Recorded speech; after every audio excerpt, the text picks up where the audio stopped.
Olá, eu sou o Jefferson Santos e estamos aqui para a gravação de mais um Câmara Entrevista. Nessa oportunidade estamos recebendo aqui o professor e advogado Amaury Ludovico. Amaury, muito obrigado pela sua presença hoje aqui. Muito obrigado, Jefferson. Quero agradecer antecipadamente esse convite, porque hoje nós temos que conversar sobre Previdência. O mundo inteiro está focado nessa questão, nós estamos vendo o que está acontecendo na França. Em vários outros países, as pessoas precisam entender nessa necessidade de ser disciplinado, de contribuição, de tudo isso. Então, hoje eu agradeço a oportunidade e espero trazer alguns esclarecimentos para a nossa população. A gente agradece porque essa é a missão aqui da Câmara, da TV Câmara, né? Levar informação de qualidade para quem está nos assistindo e para toda a população da nossa cidade e também região, tendo em vista que a gente também está não só na TV, no canal 18.2, mas também no YouTube, nas redes sociais, que você pode conferir todas essas entrevistas que são feitas aqui.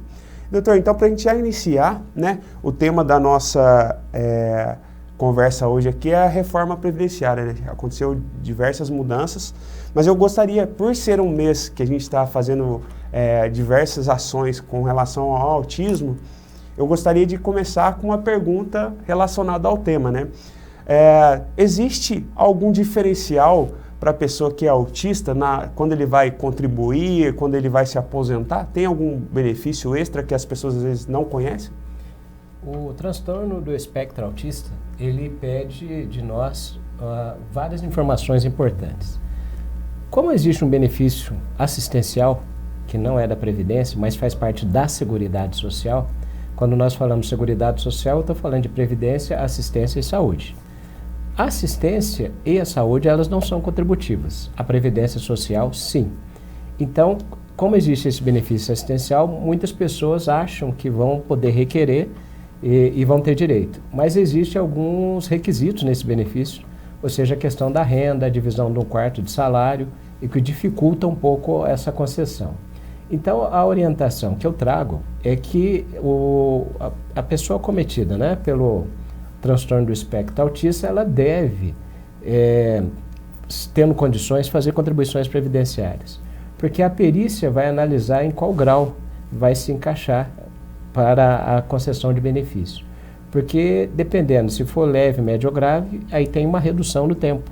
Então, é muito importante. É uma renda a mais que vai ajudar para a compra de medicamento, para deslocamento, para várias situações, até mesmo, né, as isenções que existem.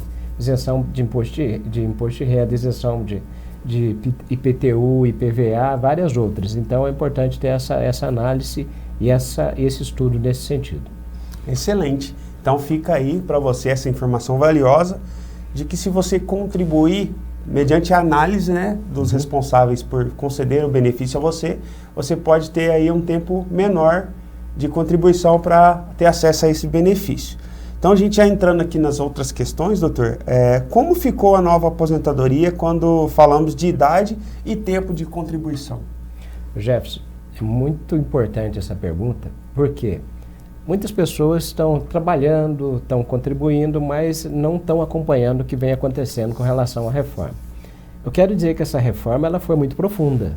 Ela fez com que grande parte da população acabe aposentando com as mulheres acima dos 62 e os homens acima dos 65.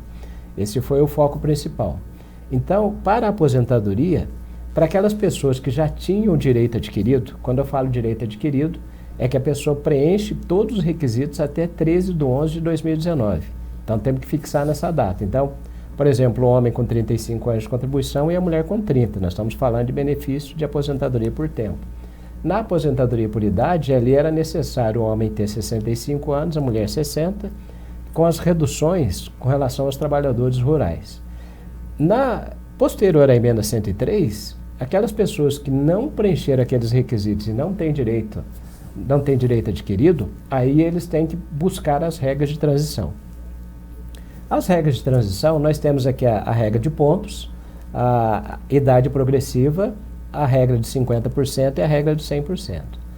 A idade eu já falei, a idade nós já passamos para 65 e a mulher 62. Nós tivemos um aumento no tempo da idade das mulheres e também na aposentadoria por idade um aumento no tempo de contribuição dos homens, que antes era 15 anos, para quem está iniciando agora já vai ser 20 anos. Essa aposentadoria por pontos, a gente vai somar a idade e tempo de contribuição. Então, vai aumentando cada ano, tem uma tabela fixa nesse sentido, até que tem um total de 105 para os homens e 100 pontos para as mulheres, eu somando os dois. A idade progressiva também, e que a grande maioria vai se encaixar ou na regra de 50% ou na regra de 100%. O que é isso? Eu vou fazer uma contagem de tempo até 13/11/2019. O tempo apurado ali, vamos supor que a mulher apurou 28 anos. Na regra anterior era 30 anos necessário, então faltariam 2 anos. Nesses 2 anos que faltaram, eu aplico um percentual de 50%, ou seja, ela vai trabalhar 1 ano a mais. Então, isso já muda a realidade do benefício. No caso dos homens, ele tem que ter ali, nessa faixa, 33 anos. Porque a aposentadoria era de 35, ele tem 33 e eu aplico 50%. Se ele não preencheu esse período, aí nós vamos para a regra de 100%. O tempo faltante entre 13 de 19 e o tempo necessário, eu aplico mais 100% naquele tempo. Então, vai aumentar bem o tempo que a pessoa vai ter que trabalhar. Então, ela tem que ficar muito atento a essas regras, fazer várias simulações antes de requerer qualquer benefício, porque às vezes a pessoa fala, vou lá, vou requerer o benefício. Será que é o momento ideal para ela requerer esse benefício? Ou existe a possibilidade de fazer um planejamento futuro e ter uma aposentadoria com valor melhor? É muito interessante. A gente tem que ficar atento a essas observações para que você consiga ter um valor que seja, podemos dizer assim, o teto, né, doutor? Para não ficar com defasagem aí num benefício que, às vezes, você trabalhando um pouco a mais ou contribuindo um pouco mais, você conseguiria alcançar um valor melhor. E já que estamos falando de valores, os valores das aposentadorias diminuíram, doutor? Exatamente. Na aposentadoria por idade, antes a gente pegava um percentual de 70%. Então, por exemplo, a pessoa trabalhou 15 anos. Eu vou pegar 70% e somar mais 15%. Então, ela já teria nós temos o salário de benefício, para a gente poder entender, e salário de contribuição. Isso é importante que a gente tenha essa noção. Salário de contribuição é aquele valor mensal que eu estou contribuindo para o sistema. Salário de benefício é uma média das contribuições. No geral, as contribuições de 7,94 até a data de início do benefício, corrigidas pelo INPC. Então, vamos supor que chegou lá no valor de uma média de R$3.000.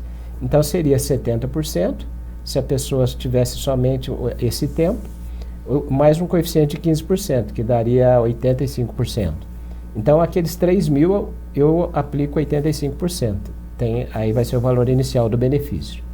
No caso posterior à emenda 103, já mudou o coeficiente. O coeficiente vai ser de 60%, mais 2% a cada período que ele completar acima, no caso de um homem de 20 anos e no caso de mulher de 15 anos.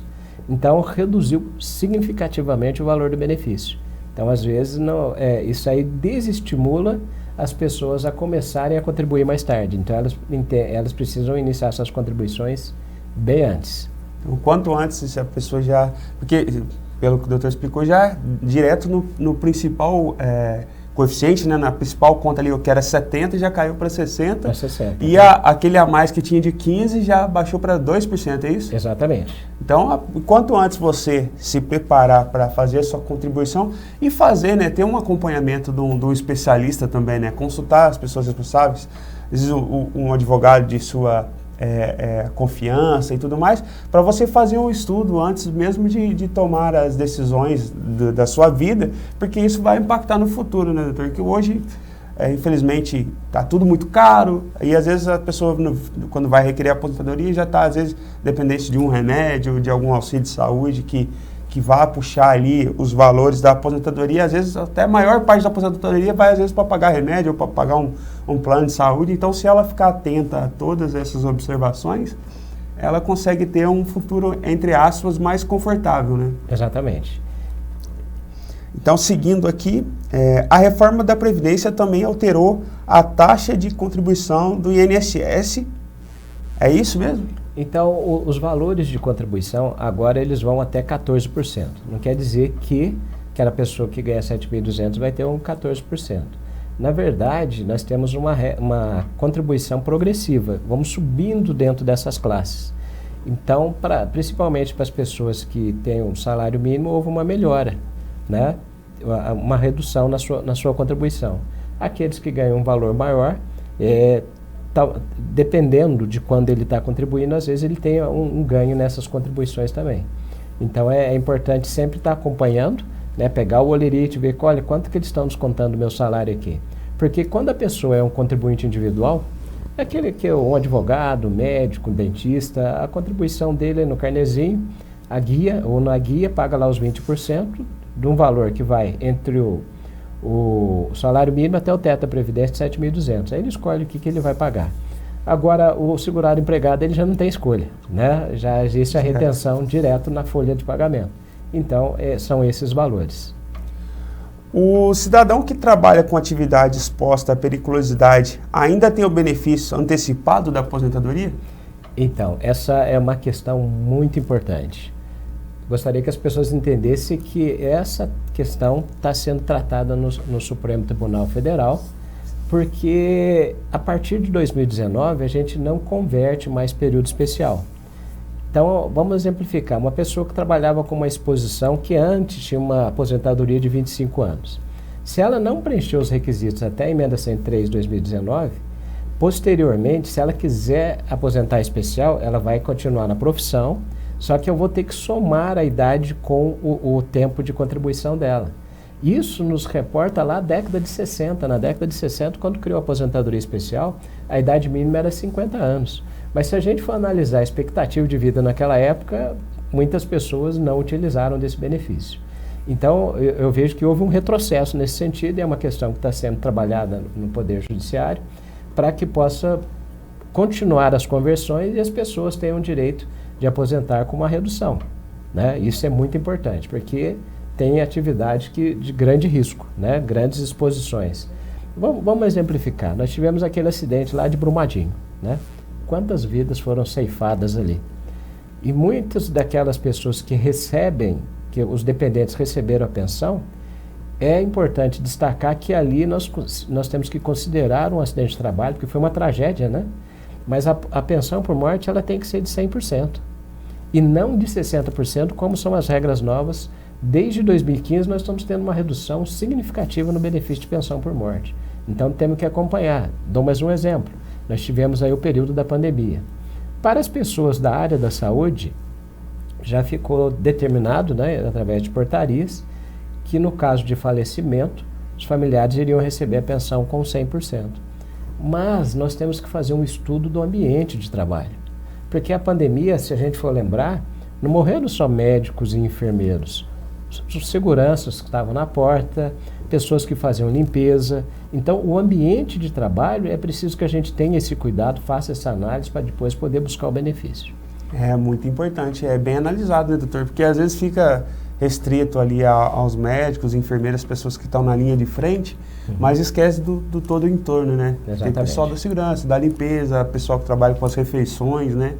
Então, são várias pessoas envolvidas aí, você precisa ficar atento. Você teve alguém aí que você conhece que é dessa área, né, doutor? Fica a dica aí de você procurar um profissional, que perder alguém já é uma coisa tão dolorida, né? E depois ainda não ter um apoio após essa morte, fica mais difícil ainda. Então, procure aí um especialista para que ele analise junto com você as possibilidades reais de você receber também essa aposentadoria, aliás, essa pensão por morte 100%, né? Que seria o correto, o coerente, claro, analisando caso a caso.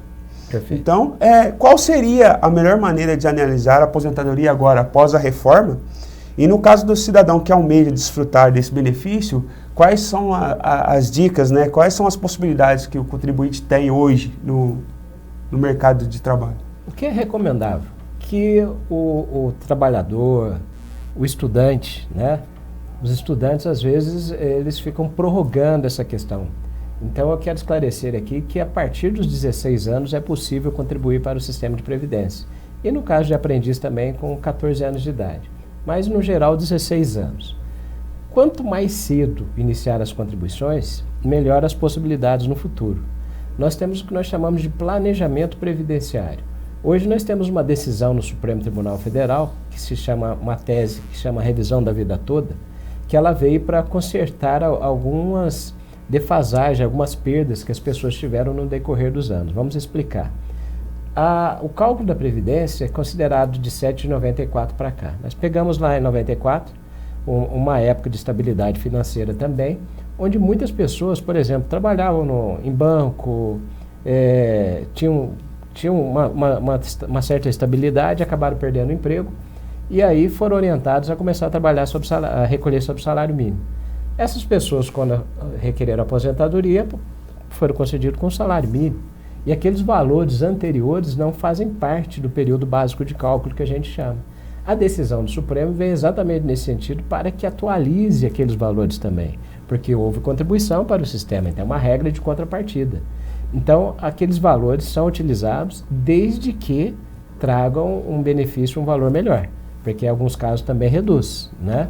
Então, quando eu falo de planejamento, é esse pensamento. Muitas pessoas, né, por exemplo, tinham muitos bens, né, antes da pandemia. Locação, né, vai lá vários pontos. Quando veio a pandemia, as pessoas que locavam não tinham dinheiro para pagar, acabaram desocupando o imóvel. E muitas pessoas viviam em decorrência daqueles aluguéis, né? Qual que foi a situação? Ele se planejou para ter os imóveis, mas não se planejou para ter uma outra renda que poderia ser da Previdência Social ou da Previdência Privada. E aí ficou sem renda nenhuma. Então a gente tem, primeiro ponto, ter disciplina para pensar em ter uma renda no futuro. Quanto mais jovem começar a pagar uma Previdência Privada também é extremamente importante, porque a diferença da Previdência Privada para o INSS, que as pessoas precisam entender o seguinte: a Previdência Social é um seguro.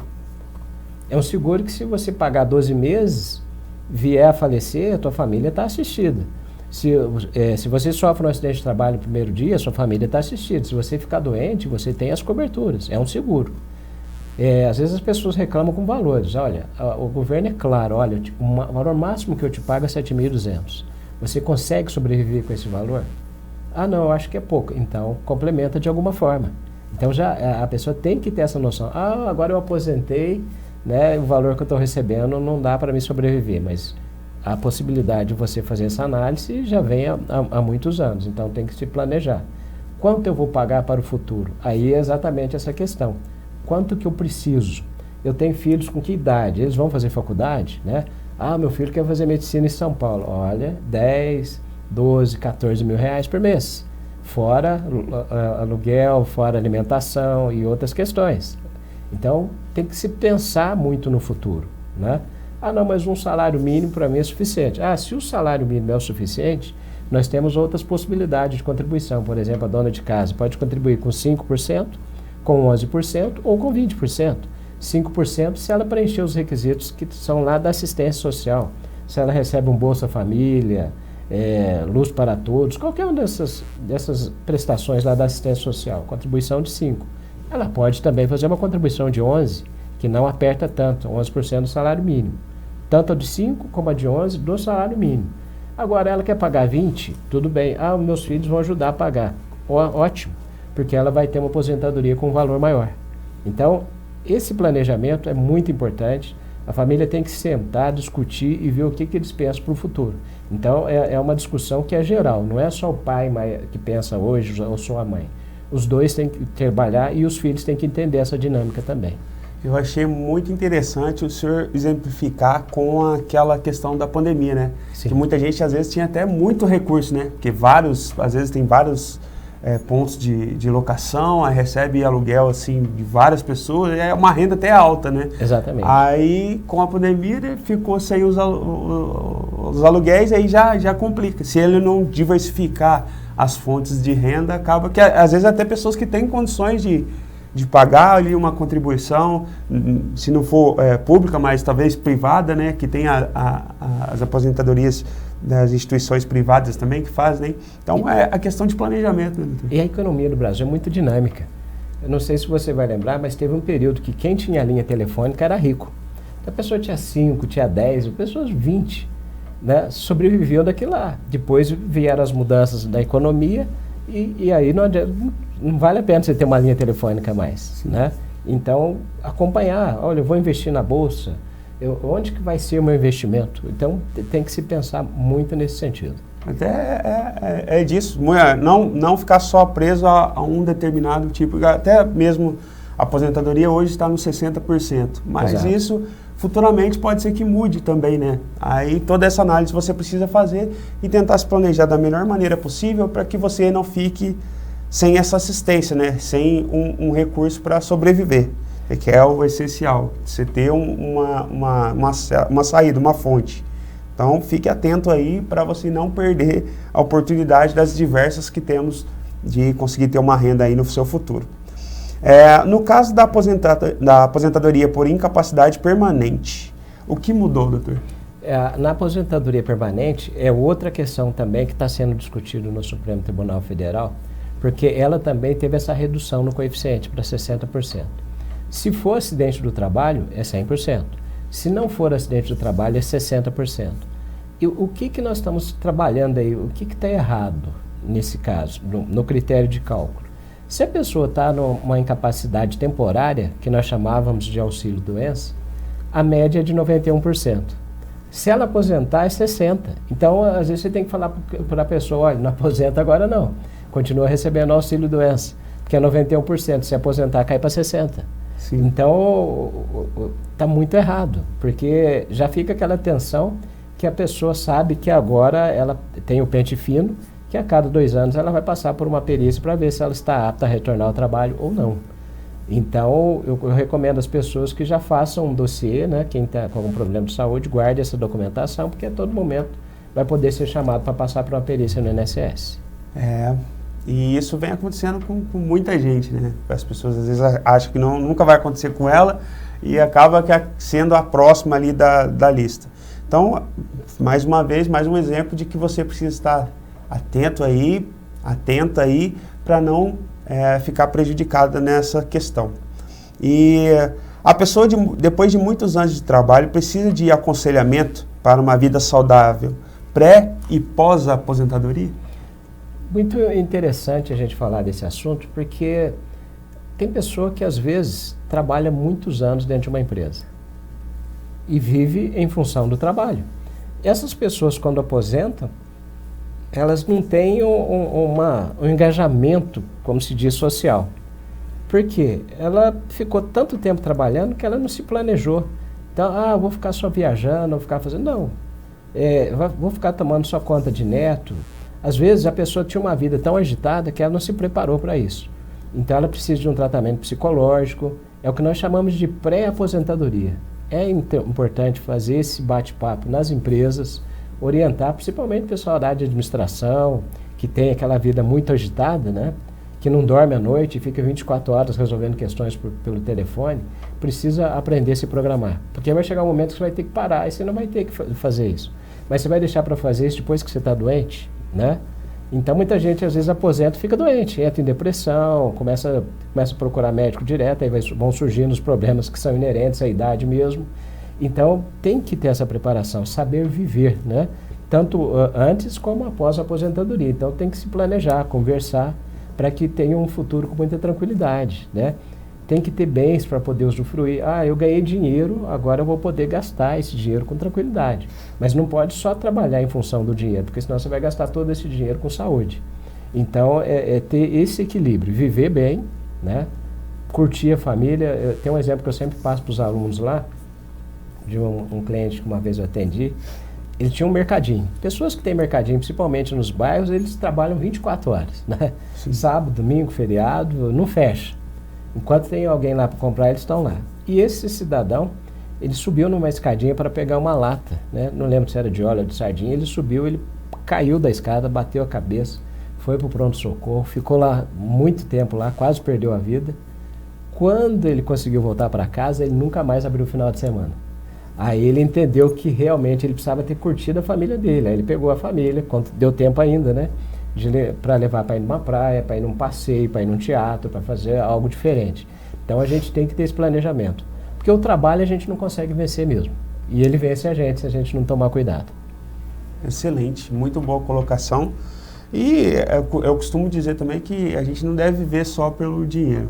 Certa vez eu ouvi uma frase que é até forte, que tudo que você visa só o dinheiro acaba sendo prostituição. E isso me marcou. Então, tipo, você não tem que visar só o dinheiro também. Tem, além do dinheiro, que, claro, todo mundo precisa pagar as contas, né, para conseguir dar condições melhores à sua família, de estudo e de saúde e tudo mais, mas você precisa também ter os princípios, os valores respeitados, e isso a gente preza muito, e até isso que estamos fazendo aqui hoje além de nosso trabalho, a gente também está levando valores para as pessoas. Então é muito importante fazer essas colocações para que a pessoa entenda que não só o dinheiro vai ajudar, né? Que às vezes tem muito dinheiro também, mas às vezes não vai suprir a saúde que ficou deficiente, né? Deficitária aí na questão, né? No final da vida, né? Ele igual fica na correria, já tem telefone, não dorme, né, doutor?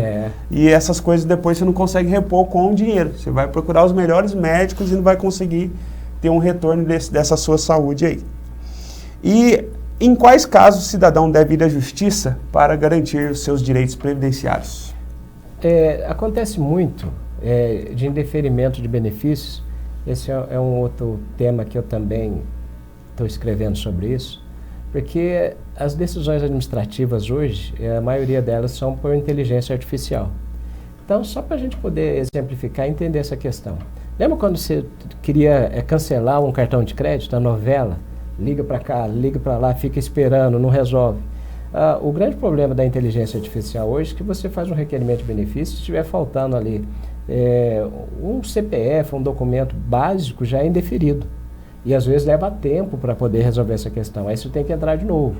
Então, muitas vezes tem que ir para a justiça. E na justiça deve-se procurar, por exemplo, tem muitas questões que são decididas lá na Justiça do Trabalho. É muito importante a gente falar sobre isso. Fizemos um acordo lá, foi bom para ambas as partes. Tudo bem, tem uma sentença transitada e julgada da Justiça do Trabalho, mas lá não tem nenhum indício de prova que aquela pessoa efetivamente trabalhou, tem só a prova testemunhal. E a prova testemunhal, o INSS não aceita só ela, e a Justiça também não. Então, se não tiver uma prova lá na Justiça do Trabalho, não vai servir no INSS. Aí é uma questão que tem que saber como trabalhar para levar para a Justiça. Tem a questão dos trabalhadores rurais, que às vezes não conseguem comprovar essa documentação. E as revisões que vão acontecer no decorrer da vida, em decorrência de, às vezes, o benefício ficar muito defasado. Então, é um momento de buscar o judiciário para ver se consegue repor um pouco essas perdas. Ou o documento que não foi analisado pelo INSS. No caso de aposentadoria especial, a grande dificuldade no preenchimento da questão dos PPPs, né? Então, fica faltando algum dado aí, às vezes tem que buscar o judiciário para poder acertar essa questão. Então, fica aí para você, né, mais essas dicas do Dr. Amaurílio Ludovico. A gente já agradece mais uma vez a presença do doutor aqui e deixa as portas abertas, tanto da TV quanto da nossa rádio também, para o doutor vir trazer mais informações, e a gente já agradece as que trouxe hoje, porque eu tenho certeza que quem está nos assistindo vai fazer bom proveito dessas informações, e você pode também repassar essas informações para outras pessoas que você julgar necessário enviar. Talvez você conheça alguém que está com alguma dificuldade nessa área, então já aproveito para te convidar a enviar para essas pessoas. E mais uma vez, muito obrigado, doutor. Eu que agradeço, e como eu disse no início, a todo momento agora a gente tem que estar falando sobre seguridade social, porque às vezes nós não estamos falando só da Previdência, nós temos que falar da saúde, e as pessoas precisam entender. E o brasileiro às vezes critica muito o nosso Sistema Único de Saúde, né? E eu falo para ele, olha, vai passear nos Estados Unidos, se você ficar doente lá, você vai ver o custo que é. Lá não tem um SUS, não tem a saúde, lá é paga. Eu tenho um conhecido que foi lá, caiu, machucou, foi 14 mil num dia, né? Então você às vezes não tem essa programação. No Brasil tem, então vamos ter paciência, espera um pouco na fila, vamos cuidando para que o nosso sistema melhore, assistência social também. Então aquilo que a gente não consegue melhorar, a gente às vezes judicializa. Fornecimento de medicamentos, tudo nesse sentido. Então temos que sempre estar trabalhando a questão da seguridade social para que a gente possa ter uma vida mais tranquila, mais digna. E é o que a nossa Constituição defende, né? Dignidade da pessoa humana. Show de bola. Doutor, muito obrigado. Então, essa foi mais um Câmara Entrevista, e eu convido a você a se inscrever no nosso canal do YouTube, a curtir nossa página aí no Facebook, que a todo momento estamos trazendo conteúdos novos para que você seja assistido aí e que tenha informações para ajudar não só a sua família, mas outras famílias que você julgar necessário. Então, até a próxima Câmara Entrevista. Um abraço.